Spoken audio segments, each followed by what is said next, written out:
आज की इस वीडियो में बात करेंगे अल्लाह के दुश्मन अबू जहल के बारे में कि उसको अज़ाब कब्र कैसे हो रहा है। तो चलिए शुरू करते हैं आज की वीडियो।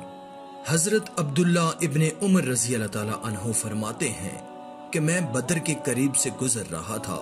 मैंने अचानक देखा कि एक शख्स जमीन से निकला जिसकी गर्दन में एक जंजीर है और उसके एक सिरे को एक काले शख्स ने थाम रखा है। वो निकलने वाला आदमी मुझसे खिताब करके पानी मांगने लगा, मगर काले शख्स ने फौरन कहा कि इसे पानी मत पिलाना, ये काफिर है। फिर उसे खींचकर जमीन में दाखिल कर दिया। मैंने हजूर सल्लल्लाहु अलैहि वसल्लम की खिदमत में आकर पूरा किस्सा बयान किया तो आपने फरमाया कि क्या वाकई तुमने उसे देखा है?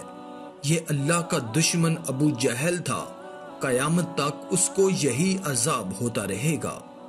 अल्लाह ताला आपको और हमें सीधे रास्ते पर चलने की तौफीक अता फरमाए और अज़ाब कब्र से महफूज फरमाए, आमीन।